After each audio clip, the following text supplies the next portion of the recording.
Era um dia quente de julho de 1518, quando uma mulher, conhecida como Frau Troff, começou a dançar em uma praça na cidade de Estrasburgo, ao nordeste da França. Não havia música ou motivo aparente para que ela continuasse no ritmo, que acelerava mais e mais. Aos poucos, as pessoas ao redor começaram a entender que ela simplesmente não conseguia parar. Frau continuou dançando por 6 dias.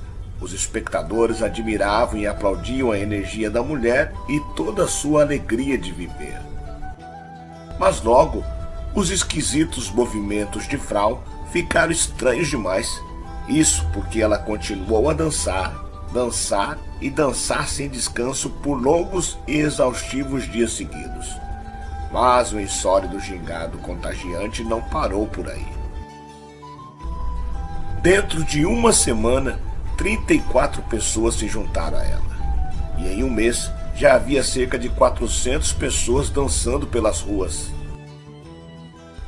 Nada que fosse feito parecia surtir efeito para acabar com a dança maluca, nem mesmo a morte.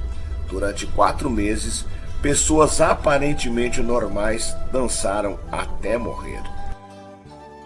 Eu sou o Sidney Góes e você está no Placebo. Se inscreva no canal, deixe seu like e vem comigo que no caminho te explico.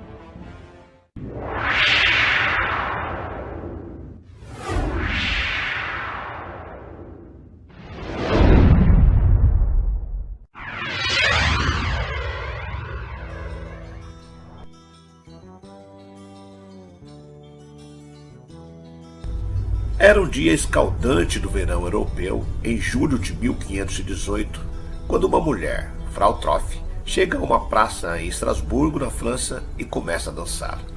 No início, as pessoas à sua volta apenas a observam com a curiosidade despertada pela exibição pública em comum. Elas assistem a mulher que parece não conseguir parar de dançar. Não há música. Seu coração mantém os batimentos, trabalhando arduamente para manter o corpo em movimento. Ela dança assim por cerca de uma semana. Ocasionalmente cai de exaustão, mas logo se levanta e segue, ignorando dores, fome e vergonha. Quando ela é levada da praça, já é tarde demais. Outras pessoas haviam passado a acompanhá-la. E em agosto, seriam centenas de pessoas dançando sem parar. Como Troff, elas dançam por compulsão, com os pés sangrando e espasmos dos membros. Essa cena bizarra terminou com diversos feridos e alguns mortos, como mostram os relatos da época. Mas o que pode ter dado início a essa pandemia? A identidade de Frau Troff é incerta, mas várias crônicas históricas se referem à mulher que iniciou a praga da dança. Uma delas relata que ela começou a dançar freneticamente após um surto causado por uma discussão com o marido. É difícil dizer se isso é ou não é verdade. Mais tarde, pesquisadores associaram o surto a episódios de estresse pós-traumático.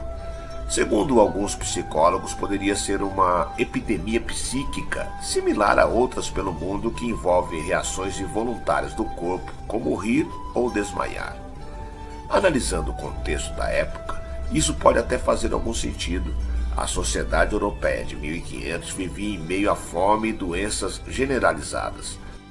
Os costumes da Idade Média ainda eram muito presentes, o que significava que as mulheres viviam sob uma cultura extremamente patriarcal, ou seja, sujeita às vontades do homem.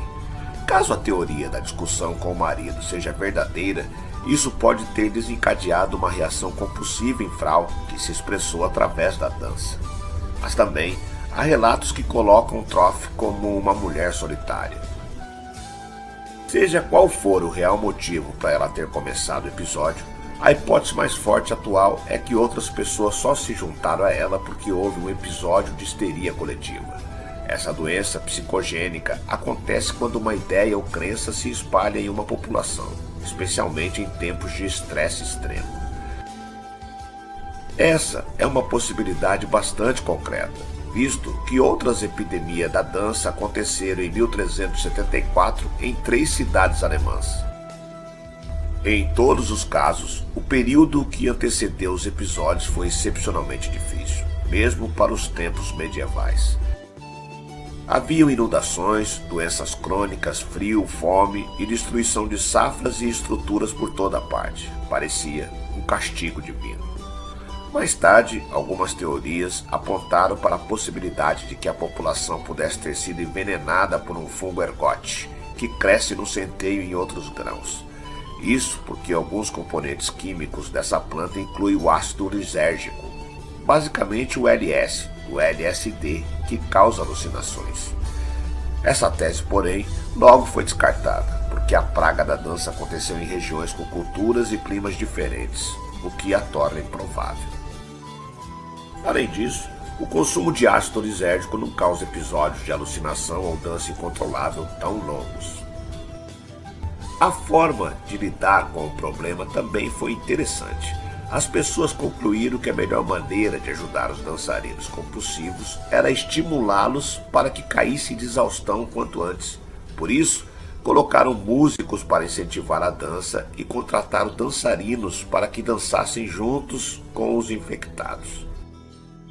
Vendo que nada disso funcionava, já que muitos dançaram até a morte, as autoridades proibiram a música e amarraram as pessoas em carroças que as levassem para o santuário. Lá, recebiam pequenas cruzes, sapatos vermelhos e banhos de água benta. O problema só veio ao fim depois de 4 meses ininterruptos de muita dança e diversas mortes. Por incrível que pareça, foi isso que fez com que se acalmasse e sobrevivesse à maior epidemia da dança da história. A epidemia acabou da mesma maneira que ela se iniciou, de repente, e enfim, as pessoas puderam retornar à sua vida normal.